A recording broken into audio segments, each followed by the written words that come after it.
রাজধানীর শাহবাগে শহীদ আবু সাইদ কনভেনশন সেন্টারে জাতীয় আইনগত সহায়তা দিবসের অনুষ্ঠানে কথা বলছেন প্রধানমন্ত্রী তারেক রহমান। সরাসরি যুক্ত হচ্ছে সেখানে।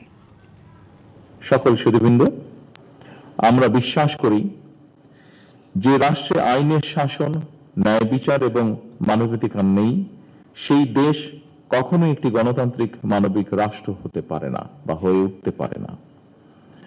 দীর্ঘ ১.৫ দশকেরও ফ্যাসিবাদী শাসনের অবসানের পর বাংলাদেশের জনগণ পুনরায় গণতন্ত্রের পথে হাঁটতে শুরু করেছে। এই গণতান্ত্রিক যাত্রা সুসংহত করতে রাষ্ট্রে ন্যায়ের শাসন প্রতিষ্ঠার বিকল্প নেই, আর এই ন্যায় বিচার সবার জন্যই প্রযোজ্য।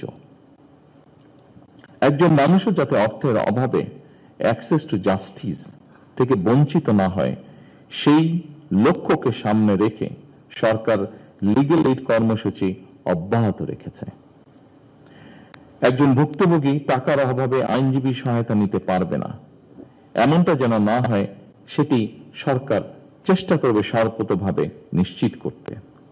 আর্থিকভাবে সামর্থ্যবান নয় এমন মানুষদের জন্য অ্যাক্সেস টু জাস্টিস নিশ্চিত করতে সরকার সুনির্দিষ্ট পরিকল্পনা গ্রহণ করেছে। সম্মানিত উপস্থিতিবৃন্দ, ন্যায় বিচারের কথা শুধু আইনের বইয়ে নয়, এটি প্রতিটি মানুষের জীবনেই সত্য এবং বাস্তব হয়ে উঠুক, এটি বর্তমান সরকারের প্রত্যাশা। ন্যায় বিচার কখনোই কেবল আদালত কেন্দ্রিক নয়, কোনো প্রক্রিয়া নয়, এটি কোনো জীবন্ত মূল্যবোধ। এটি একটি জীবন্ত মূল্যবোধ যা রাষ্ট্রের প্রতিটি নীতি, প্রতিটি সিদ্ধান্ত এবং প্রতিটি প্রতিষ্ঠানের কার্যক্রমে অবশ্যই প্রতিফলিত হওয়া প্রয়োজন। ন্যায়প্রণতা তখনই অর্থবহ হয়ে ওঠে যখন আইন মানুষের উপর প্রয়োগের একটি যান্ত্রিক উপায় না হয়ে বরং তাদের মর্যাদা সংরক্ষণ এবং প্রাপ্ত অধিকার নিশ্চিত করার একটি গভীর নৈতিক অঙ্গীকারের রূপ নেয়। বাংলাদেশের রাষ্ট্র গঠনের ইতিহাসেও এই ন্যায়বোধ একটি শক্তিশালী প্রেরণা হিসেবে কাজ করেছে। যেহেতু ন্যায় বিচার প্রাপ্তি প্রতিটি মানুষের সাংবিধানিক অধিকার, যেহেতু সেই অধিকার যাতে প্রত্যেকটি মানুষ চর্চা করতে পারে, তাদেরকে সরকার যথাসাধ্য লিগ্যাল এইড দিবে। এই লক্ষ্যে ইতিমধ্যে সরকার সংশ্লিষ্ট বিধিবিধানের প্রয়োজনীয় সংশোধন এনেছে।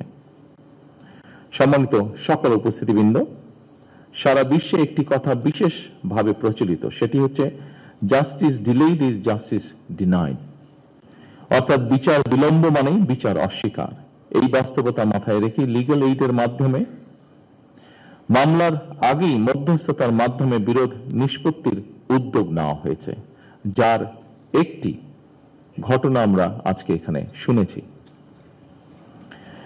এই ব্যবস্থার মাধ্যমে ইতিমধ্যেই দেশের বিভিন্ন জেলায় কয়েক হাজার বা তারও বেশি হবে, হাজারেরও বেশি হবে, বিরোধ বিবাদ স্বল্প সময় এবং খুব কম খরচে আদালতের বাইরেই নিষ্পত্তি করা সম্ভব হয়েছে।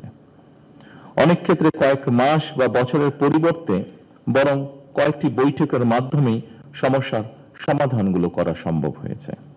এতে আদালতের উপর চাপ কমেছে, সরকারের খরচও হ্রাস পেয়েছে। অনেক সময় মানুষ সমস্যায় পড়লে প্রাথমিকভাবে সঠিক পরামর্শ না পাওয়ার কারণে একদিকে সাধারণ বিরোধ বড় হয় এবং পরবর্তীতে তা জটিল রূপ ধারণ করে। ফলে অনেক সময় মানুষ বিচার বিমুখ হয়ে যায় কিংবা ন্যায় বিচার থেকে বঞ্চিত হয়। সুতরাং মানুষ যেন সহজে প্রাথমিক আইনি পরামর্শ গ্রহণ করতে পারে, এক্ষেত্রে সরকারের লিগ্যাল এইড হেল্পলাইন আরো কার্যকর ভূমিকা রাখবে বলে ব্যক্তিগতভাবে একজন নাগরিক হিসেবে আমি সেটি আশা করি। সম্মানিত সকল উপস্থিতিবৃন্দ, প্রতিটি মানুষের মনে এমন বিশ্বাস থাকতে হবে যে জনগণের যে কোনো প্রয়োজনে রাষ্ট্র তাদের পাশে রয়েছে। লিগ্যাল এইড সেই বিশ্বাসেরই একটি প্রতিফলন বলে আমি বিশ্বাস করি। আসুন আমরা সবাই মিলে একটি ন্যায়বৃদ্ধি মানবিক রাষ্ট্র গড়ে তুলি, যেখানে ন্যায় বিচারই হবে শেষ কথা আমাদের। আমি জাতীয় আইনগত সহায়তায় কেউ উদ্যোগের সার্বজনীন সাফল্য কামনা করি। সবাইকে আন্তরিকভাবে ধন্যবাদ। আল্লাহ হাফিজ। বাংলাদেশ জিন্দাবাদ।